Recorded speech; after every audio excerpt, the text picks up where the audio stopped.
هم بعذاب أليم يوم يحمى عليها في نار جهنم فتكوى بها جباههم وجنوبهم وظهورهم هذا ما كنزتم لأنفسكم فذوقوا ما كنتم تكنزون. وقال النبي صلى الله تعالى عليه وسلم لمعاذ بن جبل رضي الله تعالى عنه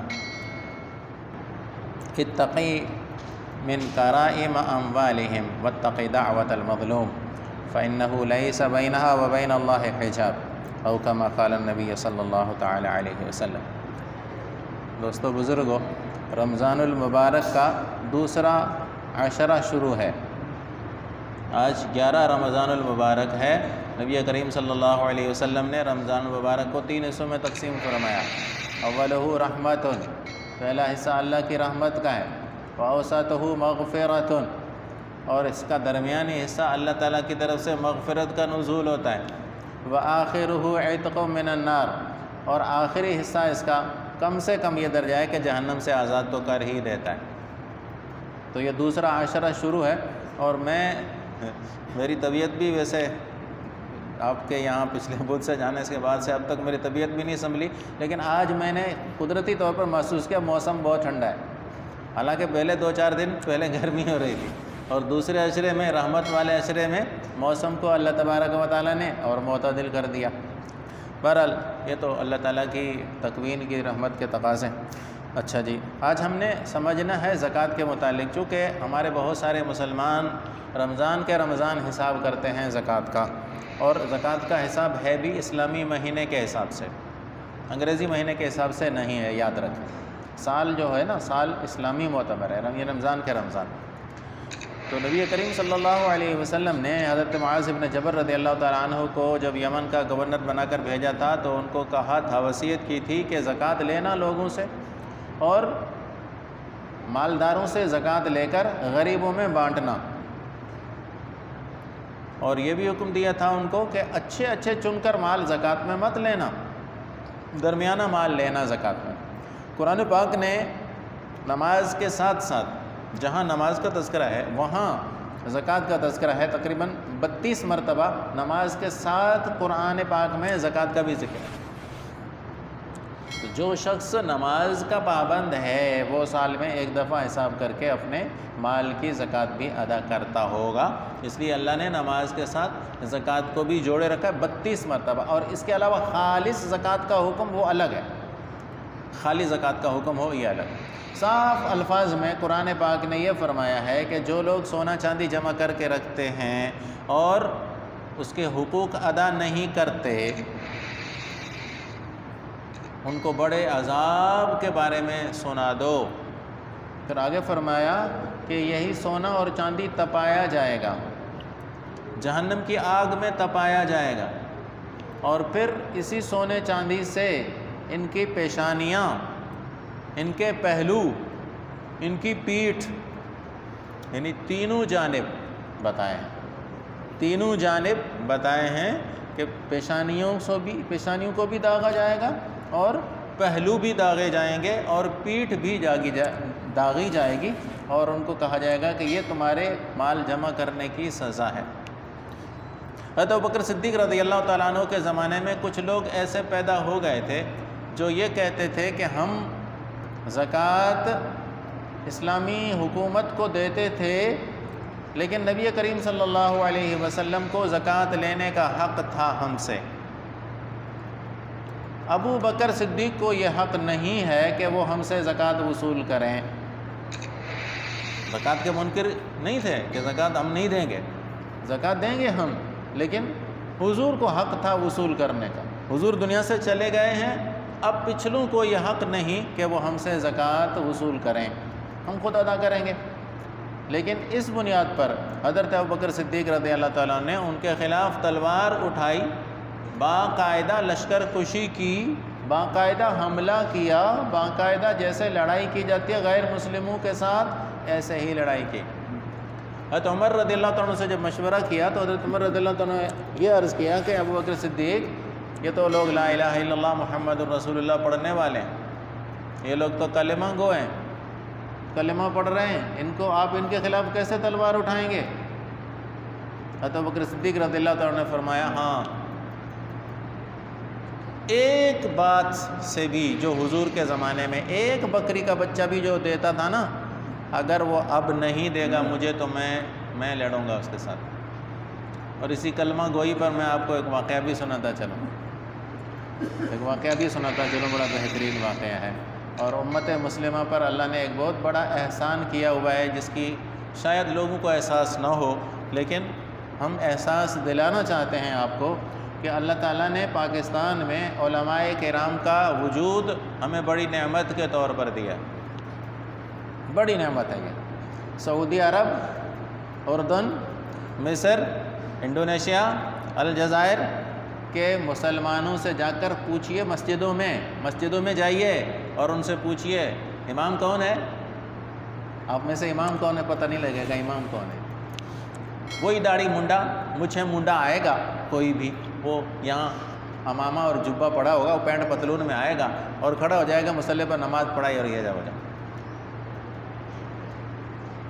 یہ مسلمان ملک ہیں، یہ مصر کوئی ہندوؤں کا ملک نہیں ہے، انڈونیشیا کوئی کافروں کا ملک نہیں ہے، الجزائر کوئی ہندوؤں کا ملک نہیں ہے میرے بھائی۔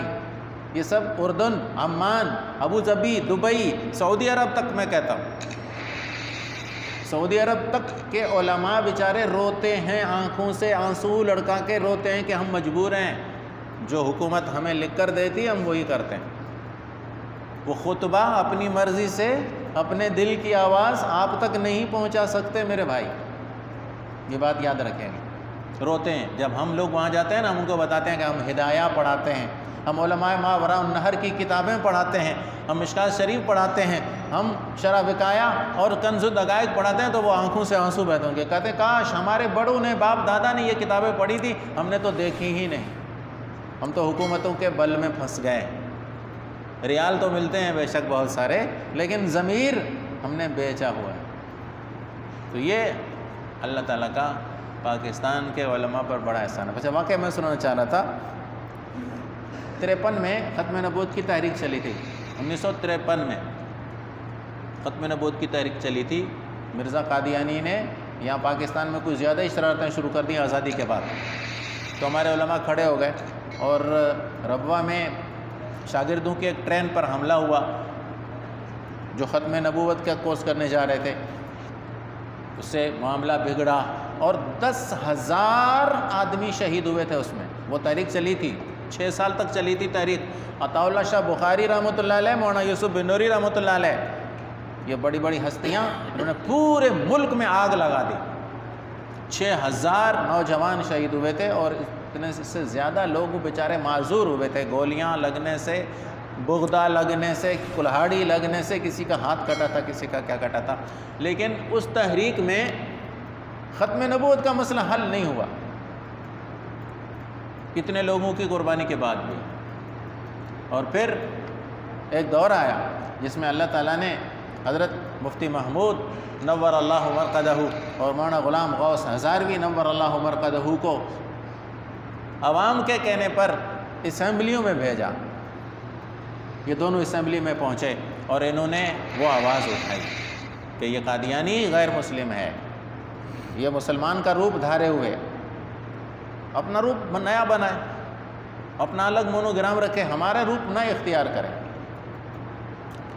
تو بڑی لمبی بحث چلی تھی، آخر وہاں بھی بیوروکریٹ جو بیٹھتے ہیں، جو الیکٹڈ لوگ ہوتے ہیں، بڑی یونیورسٹیوں کے پڑھ کر آتے ہیں، ان کے پاس پتہ نہیں کتنے راستے نکلنے کے ہوتے ہیں، لیکن مفتی صاحب رحمۃ اللہ علیہ اور مولانا غلام غوث ہزاروی نے کہیں نہیں نکلنے دیا۔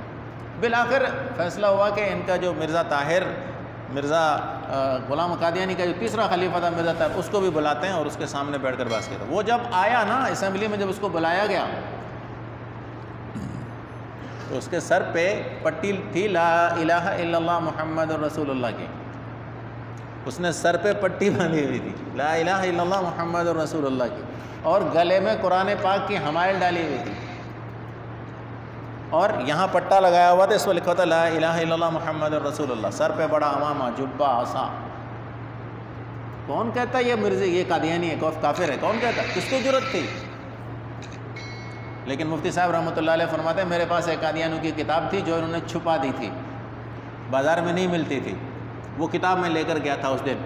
وہ کتاب میں نے جب ساری باتیں طے ہو گئیں، بہت ساری باتوں ان کے کا جواب ہوتا رہا، تو بالآخر مجھے کہا گیا کہ مفتی صاحب آپ کیا کہتے ہیں؟ میں نے کہا کہ مفتی صاحب رحمۃ اللہ فرماتے ہیں، میں نے اس کتاب کو نکالا اور ایک صفحہ نکالا، میں نے کہا اس صفحے کو پڑھا جائے اس اسمبلی ہال میں، اس اسمبلی ہال میں یہ صفحہ پڑھ لیں جی۔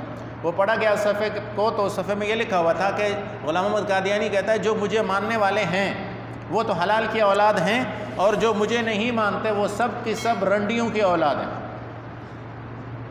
یہ اس نے لکھا اپنی کتاب، وہ کتاب بعد میں چھپا لی تھی ان لوگوں نے، بازار میں دستیاب نہیں تھی، انہوں نے سمجھایا کتاب تو کسی کے پاس ہوگی نہیں، کسی مسلمان کے پاس تو ہوگی نہیں، لیکن مفتی صاحب کے پاس نہیں۔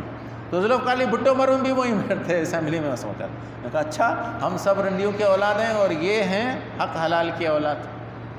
تو علماء نے اسمبلیوں میں بیٹھ کر ان کو کافر قرار دیا، اور اس لیے آج تک ان مرزائی ملونوں کو سیاسی علماء آنکھ میں چبھتے ہیں، کہتے ہیں طارق جمیل صاحب بہت اچھا ہے نا، تبلیغ کرتا ہے، اور الیاس گھمن صاحب بھی بہت اچھا ہے، مناظرے کرتا ہے، منظور محگل صاحب بہت اچھا ہے، مناظرے کرتا ہے، مولانا فضل الرحمان صاحب اور مفتی اسد محمود صاحب یہ ذرا اچھے لوگ نہیں، یہ اسمبلیوں میں یہ الیکشن ہی لڑتے ہیں نا، یہ سیاسی ہیں۔ انبیاء کرام سیاسی نہیں تھے؟ کانت بنو اسرائیل تسوسهم الانبیاء، نبی کریم صلی اللہ علیہ وسلم نے جہاں اپنی ختم نبوت کا ذکر کیا ہے وہاں آپ صلی اللہ علیہ وسلم نے سیاست کا بھی تذکرہ کیا۔ حضور کے ختم نبوت کا تعلق ہے ہی سیاست کے ساتھ، اگر نبی آنا ہوتا تو سیاست ختم ہوتی، لیکن چونکہ حضور کے بعد نبی نہیں آنا اس لیے سیاست چلے گی، یہ یاد رکھیں، یہ ہمارے نوجوان کے ذہن میں زہر ڈالا جا رہا ہے، یہ یاد رکھیں، کوئی سلجھا ہوا آدمی نہیں ہے نا جی، دھمکی آئی تھی، سیاسی بات ہے ناراض نہیں ہونا، لیکن سیاست ہمارا، یہ ممبر ہمارا سیاست کرنے کا مقام ہے۔ دھمکی کیا آئی تھی کہ جی تحریک عدم اعتماد کامیاب ہوگی تو معاف کر دیں گے، نہیں ہوگی تو پاکستان کو بڑا نقصان ہوگا۔ تو کیا نقصان ہونا تھا؟ یہ کیسی دھمکی تھی جو خط کی صورت میں ملی؟ سپر پاور کبھی دھمکی ایسے خط کی صورت میں دیتے ہیں؟ سپر پاوروں نے کبھی خط کی صورت میں بھی دھمکی دی ہے؟ ہمارا نوجوان بیچارہ بے عقل جس کو کچھ پتہ نہیں ہے پاکستان کی تاریخ کا، وہ ایسے رو میں بہہ گیا۔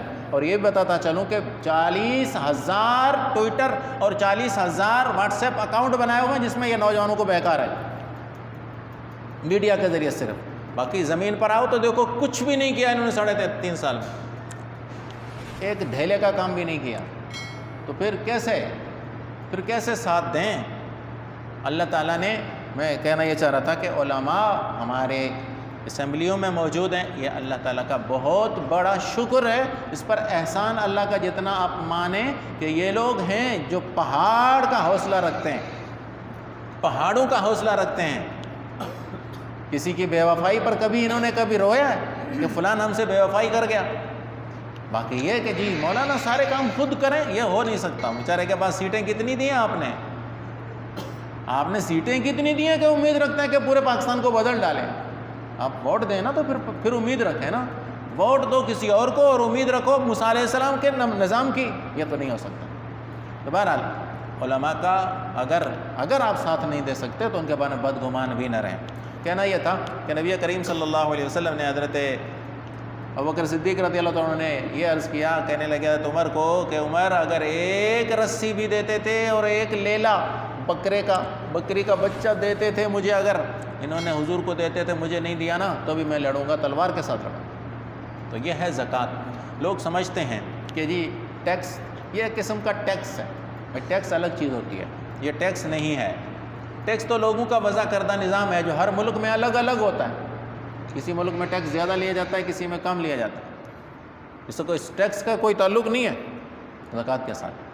اچھا، ٹیکس جو ہے وہ غریبوں سے لے کر مالداروں کو دیا جاتا ہے، غریبوں سے چھینتے ہیں پیسے اور کھلاتے ہیں ان کو، عیاشیاں کرتے ہیں ان پر امیر لوگ۔ یہ آپ اور میں جو ایک صابن کی ٹکیا پر ٹیکس دے رہے ہیں، یہ کہاں جاتا ہے؟ وہ جو اسمبلیوں میں بیٹھا ہوئے عیاشیاں کر رہے ہیں نا، ان کے خرچے پورے ہوتے ہیں، ان کے خرچے پورے نہیں ہو رہے، یہ قرضے انہی کے لیے جاتے ہیں۔ آپ اور میں تو 50 روپے سے کاروبار شروع کرتے ہیں، ہم نے کب حکومت سے پیسہ لیا؟ یہ پیسہ کہاں جا رہا ہے؟ ان کے عیاشیوں میں جاتا ہے، یہ ٹیکس الگ چیز ہے۔ زکوٰۃ جو ہے وہ مالداروں سے لے کر غریبوں میں دی جاتی ہے۔ ٹھیک ہے بھائی، نصاب سمجھ لیں کہ نصاب کا مالک ہونا ضروری ہے۔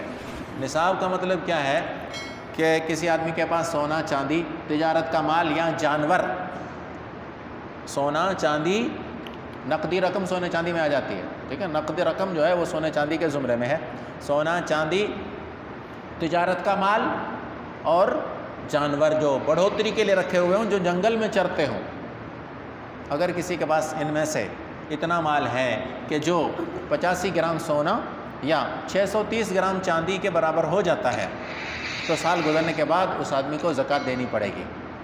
تجارت کا مال سمجھ رہے ہیں، تجارت کا مال چاہے پلاٹ ہو، چاہے مٹی ہو، چاہے کرش ہو، چاہے ریتی ہو، اگر سال پورا رکھی رہی، بیچنے کے لیے آپ رکھ رہے ہیں، بیچ رہے ہیں، سال پورا چلتی رہی اور اتنی ہے کہ 85 گرام سونا یا 630 گرام چاندی کے برابر ہو رہی ہے تو زکوٰۃ آپ کو سال کے بعد دینی ہوگی، چاہے کپڑا ہو چاہے مٹی ہو، ٹھیک ہے۔ اسی طرح سونا چاندی خود پڑا ہوا ہے، اتنا نقد رقم پڑی ہوئی ہے، یا مال مویشی جو بڑھتے ہیں، جنگلوں میں چرتے ہیں، پرانے زمانے میں جیسے بڑے بڑے ریوڑ ہوتے تھے، یا زمینوں سے جو فصل اگتا ہے، ان سب پر زکوٰۃ دینی ہوتی، اور دینی کس کو ہے؟ ایک غریب کو دینی ہے، جو غریب ہاشمی اور سید نہ ہو، ہاشمی اور سید نہ ہو بھی غریب، اور اس کو مالک بنا دینا ہے، کسی چیز کے عوض میں نہیں دینی ہے، مالک بنا دیا یہ آپ کا ہے اور کل کو ہمارا کام فلان کر دینا یہ آپ کو دے رہا ہوں، ایسی نیت کے ساتھ نہیں، مالک بنا دینا ہے بغیر کسی عوض کے، بغیر کسی عوض کے۔ سید یا ہاشمی اگر اس کے پاس اپنا نسب نامہ محفوظ ہے کہ واقعی میرا سلسلہ نبی کریم صلی اللہ علیہ وسلم کے خاندان سے جڑ رہا ہے تو اس کو زکوٰۃ نہیں لینی چاہیے، اور مسلمانوں کو چاہیے کہ اس کی زکوٰۃ کے علاوہ دیگر مال میں سے خدمت کریں، آل بیت ہے، آل رسول ہے، اس کی خدمت کرنا مسلمانوں کا فرض ہے، یاد رکھیں۔ اس لیے نبی پر زکوٰۃ فرض نہیں ہوتی، نہ نبی زکوٰۃ لیتا ہے نہ نبی زکوٰۃ دیتا ہے، نبی کتنا ہی بڑا مالدار ہو زکوٰۃ نہیں دیتا، نبی پر زکوٰۃ فرض نہیں ہوتی، کیونکہ اس کا مال اپنی ملکیت نہیں ہوتا، وہ سارا مسلمانوں کا ہے۔ مسلمانوں کے بعد مسلمانوں کے پیغمبر کے بعد جتنا مال ہے وہ عوام الناس کا ہے۔ حضرت لوط علیہ السلام نے تو یہاں تک کہہ دیا تھا کہ ہؤلاء بناتے ہن اطہار لکم ان کنتم فاعلین، پیغمبر کا جو مال ہے وہ مسلمانوں کا ہوتا ہے۔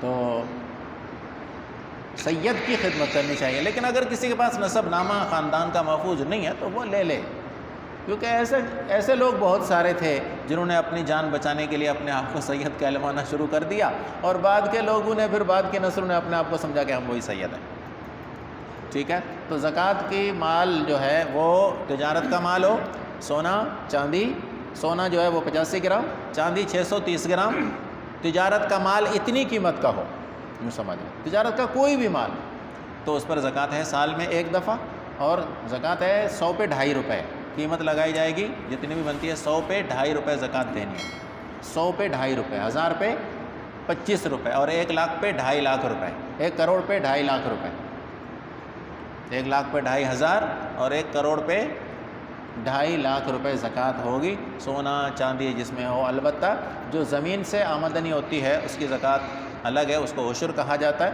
وہ 10واں حصہ ہے یا 20واں حصہ ہے۔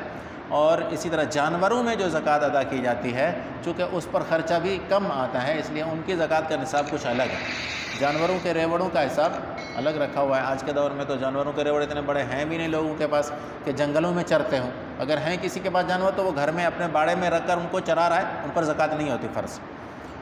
جو گھر میں کھلا کر آپ چرا رہے ہیں نا جانور، چاہے 50 ہوں، چاہے 100 ہوں، چاہے 200 اونٹ ہوں، چاہے 200 بھینسیں ہوں، 200 کٹے ہوں، ان پر زکوٰۃ نہیں ہوگی جب 6 مہینے سے زیادہ کا عرصہ اگر گھر میں چل رہے ہیں۔